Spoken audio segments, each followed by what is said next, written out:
तो इतना बड़ा पद, साधु पद, एक बहुत उज्जवल गरिमामय पद है, भेष है, दुनिया में बहुत सबसे पवित्र भेष है। इसमें इस तरह के दाग लग जाएं तो बहुत गड़बड़ बात है।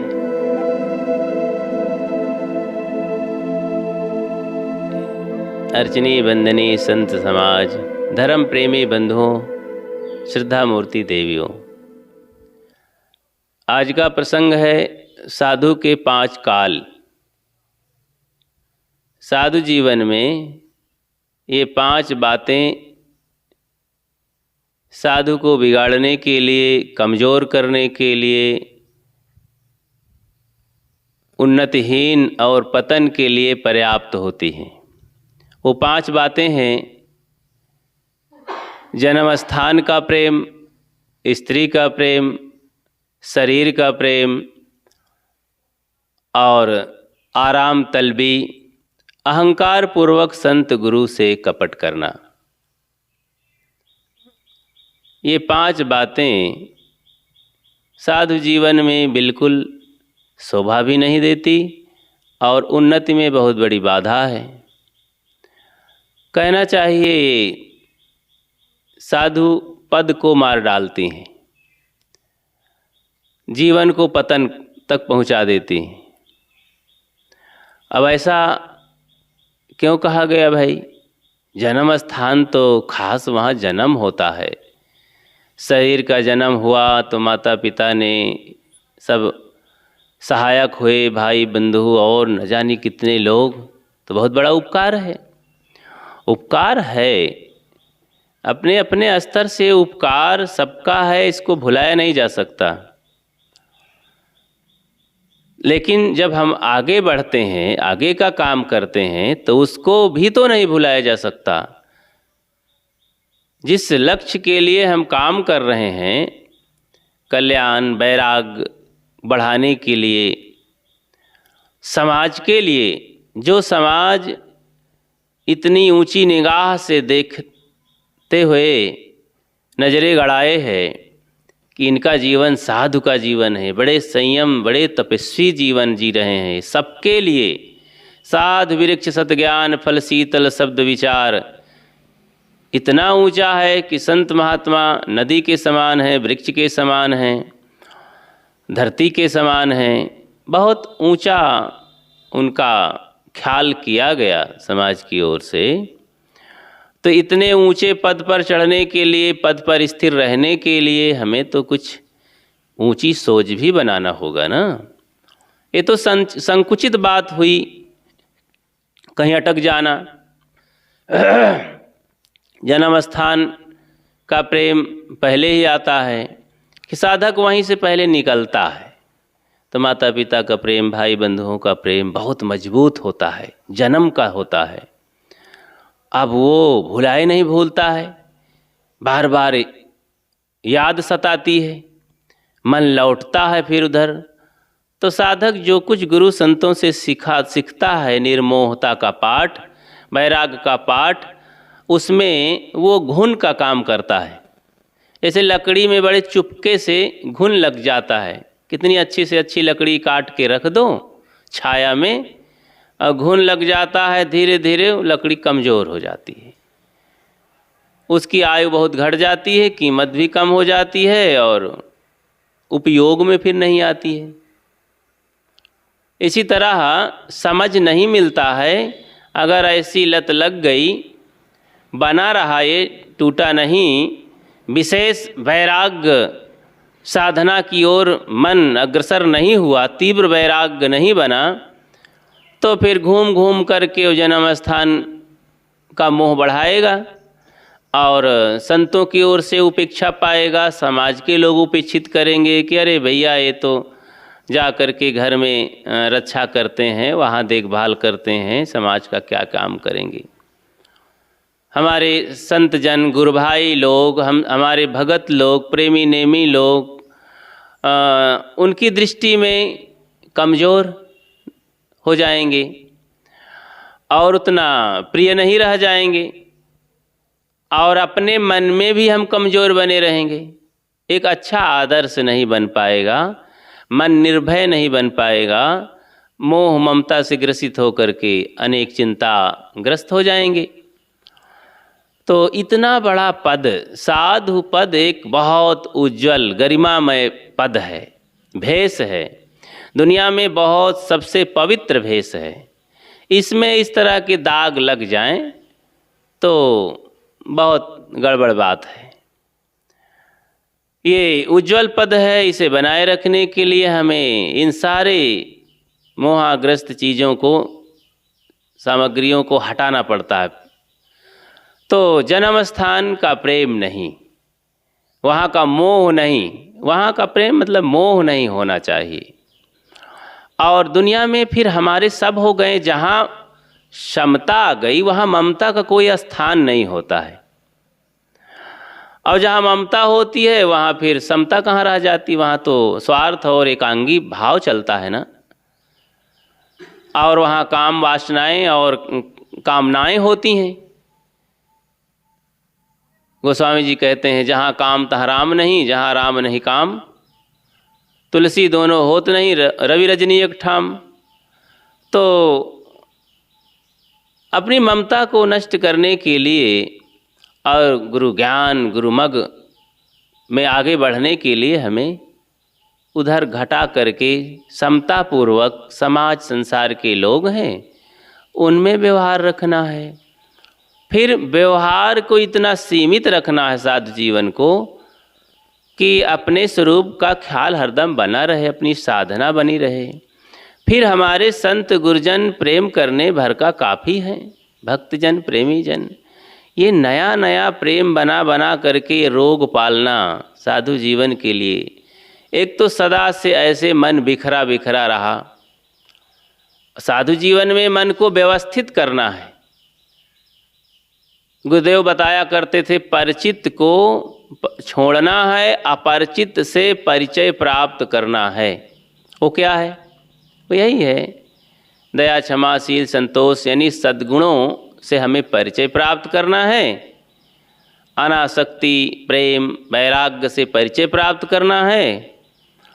और काम, क्रोध, लोभ, मोह, राग, द्वेष, सदा से इसी में परिचय प्राप्त करके घुले मिले रहे, इन्हीं से मित्रता करते रहे, मोह माया तो बढ़ाते रहे। दुनिया के तमाम रिश्तों को ही तो सजो कर रखे, जोड़ कर रखे। हमने संत से रिश्ता कहाँ जोड़ा, भक्ति का रिश्ता कहाँ जोड़ा? ये रिश्ते इतने पवित्र हैं कि जीवन को महान बना देते हैं।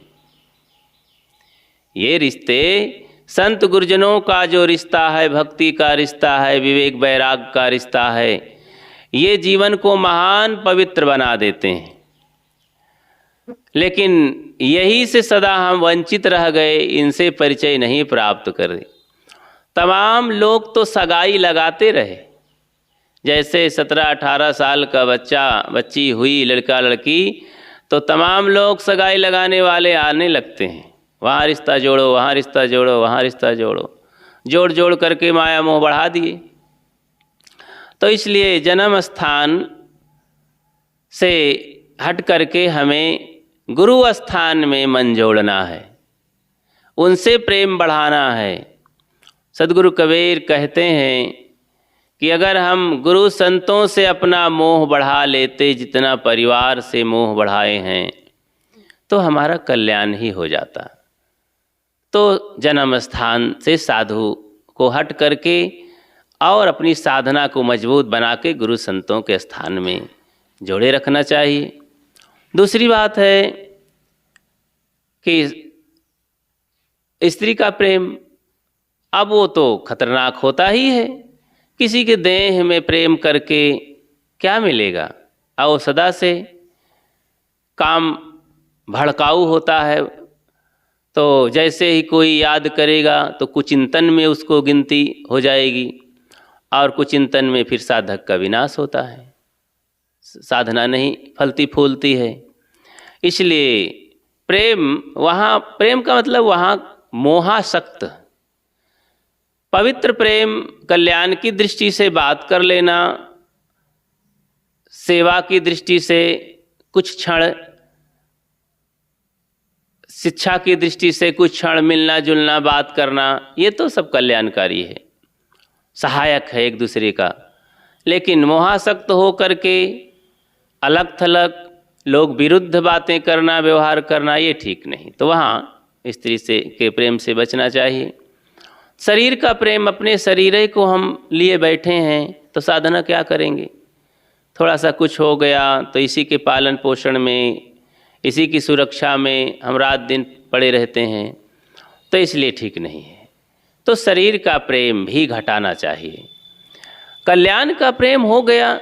साहब ने तो कहा है ना कि जब वैराग्य होता है तो फिर ये खाने की चिंता और पहनने की चिंता, रहने की चिंता, सद्गुरु विशाल देव ने तो इस पर खूब कहा है और अपने जीवन में उतारा है। वो तो 3-3, 4-4 दिन भोजन ही नहीं लेते थे और नीम की पत्ती खाते थे, पानी पीकर रहते, चना चबैना खा के, सत्तू उत्तू खा के रह लेते थे और जाते ही नहीं थे गांव की तरफ। जब बहुत ज़रूरत होती थी कभी कभी 2-3-4 दिन तक नहीं जाते थे और साधना में लीन रहते थे, एकांत अलग थलग पड़े रहते थे बाग बगीचे में, नदी के किनारे। तो शुरू में साधना को मजबूत बनाए रखने के लिए इस शरीर का प्रेम अगर रहेगा तो फिर साधना नहीं हो पाएगी। तितिक्षु भाव इसे कहते हैं, तितिक्षा। मन में तकलीफ़ों को, भूख प्यास को, थोड़ा मोड़ा दर्द पीड़ा को सहना ही पड़ता है। और संत गुरुजन कुछ कह दिए तो मार उसी में फूलने पचकने लगे, तो ये सब अगर रहेगा तो साधना कैसे फले फूलेगी? साधु के लिए ये सब खतरनाक है। इसलिए शरीर का प्रेम भी नहीं। आत्म प्रेम, शीश दिया फिर रोना क्या रे, आसक हुआ फिर सोना क्या रे, अन्य वस्त्र प्रारब्ध में लिए अभी याचक फिर होना क्या रे। अरे जब सद्गुरु के शरण में शीश दे ही दिए तो फिर क्या रोना है? ये कमी है, वो कमी है, ऐसा नहीं हुआ, वैसा नहीं हुआ, शिकायत कुछ होना ही नहीं चाहिए।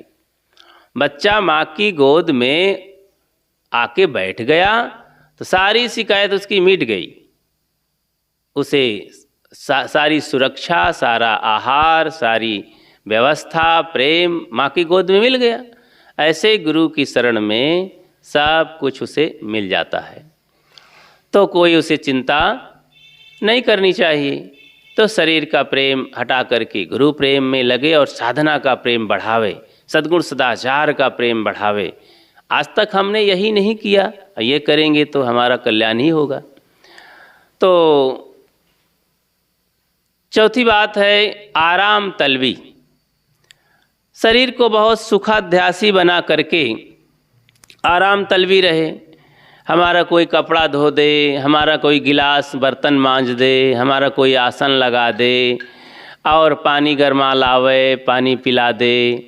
जरा जरा की बातों के लिए चाह रहे हैं, दूसरा कोई कर देता तो अच्छा रहता, कोई सहारा नहीं है, कोई करने वाला नहीं है। कमर दर्द कर रही है, कोई मालिश नहीं करता है। बार बार याद करे कि क्या कहें, जन्म स्थान में होते तो तमाम लोग रहते हैं, वो सब मालिश कर देते। यही सब याद घूम घूम करके याद करेंगे पीछे की बातों को। तो अब सुखाध्यासी और आराम तलबी अगर हम बने हैं तो यही सब सोचेंगे, विटामिन ढूंढेंगे, जगह जगह खाने पीने को ढूंढ। क्या बताइए, यहाँ तो दूध नहीं मिलता है, दही नहीं मिलता है, और आगे घी न पाछे दही, कौन हाल भोजन की कही है। तो इसी में पड़े रहेंगे। तो सुखाध्यासी आदमी यही करता रहता है। वहाँ गए भगत के यहाँ, खाने पीने की व्यवस्था थोड़ा हो गई तो डट गए 5-6 दिन। अब भगत सोचता है कि महाराज जा भी नहीं रहे हैं, अब हम क्या करें, हमको वहाँ जाना है, धंधे में जाना है। अब महाराज डटे हुए हैं तो किसी तरह कहते हैं कि अरे महाराज हमको जाना है बाजार। हाँ हाँ कोई बात नहीं, हम हाई हैं, जाओ ना। तो इस तरह के आराम तलबी लोग जहाँ व्यवस्था देखे खाने पीने पहनने ओढ़ने तो डट पड़े, तो भगत को भी परेशान किए और अपना सुखाध्यासी बन करके वैराग त्याग में हानि किए। तो साधक को, साधु को ये चौथी बात आराम तलबी नहीं होना चाहिए। तो कोई भी कष्ट हो, खान पान ऊंच नीच सब जो भी हो, सब सह करके समतावादी रहे और सब सहन करे। पांचवी बात है, संत गुरु से अभिमान पूर्वक कपट ना रखे, अभिमान पूर्वक कपट छल ना करे। अब ये तो बहुत खतरनाक चीज़ है, गुरु सीढ़ी से उतर जाना है। संत गुरु से अगर कोई कपट करता है तो किसकी हानि करेगा? अपनी, अपने जीवन के साथ वो कपट कर रहा है। अरे दुनिया में कहीं कपट कर ही ले तो चल जाएगा, वो क्षम्य भी है, लेकिन संत गुरु से कपट छल करके कहाँ क्षम्य हो सकता है? वो नहीं चल सकता है। तो गुरु सीढ़ी से उतरे सद विमुखा होए, ताको काल घसीटी हैं राख सके नहीं कोई। तो भाई एक कहावत चलती है, गुरु से कपट मित्र से चोरी, की होए निर्धन की होए कोढ़ी, रोगी बीमार दुखी। तो ये कहावतें तो सामान्य लोग भी जानते हैं, घर गृहस्थी के लोग भी कहा करते हैं। तो इस तरह से अगर साधक हो करके अपने गुरुजनों से कपट यही है कि लुक छिप करके अपना लचर व्यवहार कर लेना, गुरु से कुछ खाने पीने की कपट करना, कुछ लेन देन का कपट करना, कुछ ऊंच नीच व्यवहार लुक छुप करके कर लेना, अपने मन में कुछ चुराए रखना। तो ये सब बातें कपट की ही हैं। कुछ मन में अज्ञान भरा हुआ है लेकिन उसको छिपाए रखना चाहता है, दबाए रखना चाहता है। अरे खोल करके रख देना चाहिए, खुला पात्र में बूंद बूंद करके मधुरस जैसे इकट्ठा हो जाए, वैसे ही अपना हृदय जब खुला रखेंगे तो संत गुरुजनों का ज्ञान मधुरस, शांति मधुरस टपक करके एक एक बूंद थोड़ा थोड़ा जीवन अपना हृदय रूपी घड़ा भर जाएगा। अब जब हम खोले ही नहीं हैं, अब बर्तन कोई उल्टा हो और बंद हो, उसका मुँह ना हो तो कैसे जाएगा? एक बुढ़िया थी तो गई पानी भरने, तो वहाँ घड़ा रख दिया। अब घड़ा रखा तो घड़ा उलट गया, तब पानी, नल खोल दिया, पानी जा रहा है। थोड़ा थोड़ा अंधेला भी था, अब नल खुला है, पानी जा रहा है, जा रहा है। अब लाइन लगी पीछे से, सभी को पानी चाहिए। अब घड़ा भरे कैसे जब घड़ा में पानी जा ही नहीं रहा है, मुख नीचे हो गया है। तो लोगों ने कहा इतनी देर हो गई है भाई, देखो तो देखे तो घड़ा में पानी जा ही नहीं रहा, उल्टा हो गया घड़ा। इसी तरह उल्टे घड़े में जीवन भर अगर नल चलता रहे तो पानी नहीं भर सकता है। तो कोई उल्टा दिमाग का हो, कपट करके सदैव शरीर तो बना रहे संत गुरुजनों के पास, लेकिन मन अपना उल्टा रखे, छल कपट पूर्ण रखे, तो कभी भी शांति को नहीं पा सकता है, कल्याण पद को नहीं पा सकता है, उसके अंदर वैराग्य कल्याण नहीं फल फूल सकता है। तो दूसरों के लिए वो आदर्श प्रेरक कैसे हो सकता है? तो बिगड़ी घड़ी बन के रह जाएगा। इसलिए इन 5 बातों को ख्याल करके अपने जीवन के लिए, समाज के लिए, देश के लिए, सभी प्राणियों के लिए हम प्रेरक बन सकते हैं। तो ये बातें यही है, इनसे बच करके और कल्याण की सामग्री को जीवन में सजो करके, उत्साहित होकर के जीवन में आचरित करके हम अपना और दूसरों के लिए कल्याण का काम कर सकते हैं। तो मैंने इस पर चर्चा की, साधु के 5 काल कि जन्म स्थान का प्रेम, स्त्री का प्रेम, शरीर का प्रेम और आराम तलबी अथवा सुखाध्यासी कह लो। और अंतिम में 5वीं बात है कि अभिमान पूर्वक संत गुरु से छल कपट पूर्वक रहना। तो इन 5 से हम उपरत हो करके संत गुरुजनों से प्रेम बढ़ाएं। संतय माई संतय बाप, संतय हरे शोक संताप। अभी तक हम संसार से प्रेम करते रहे, दुनिया वालों से प्रेम करते रहे, शरीर से प्रेम करते रहे और शरीर बुद्धि रखे। अब हम गुरु बुद्धि रखें, गुरु निर्णय में चलें, गुरु ऐन में चलें और आत्म प्रेम बढ़ाएं, जिसको पा करके सदा के लिए मनुष्य का जीवन सफल हो जाता है, जीव की मुक्ति, गति, शांति को प्राप्त हो जाता है। वो काम यही है। तो हम सब लोग इसको बड़े ध्यान से धारण करके जीवन को सफल बनाने का प्रयास करें। अपनी बात को यहीं विराम देता हूँ। बोलिए सद्गुरु देव की जय।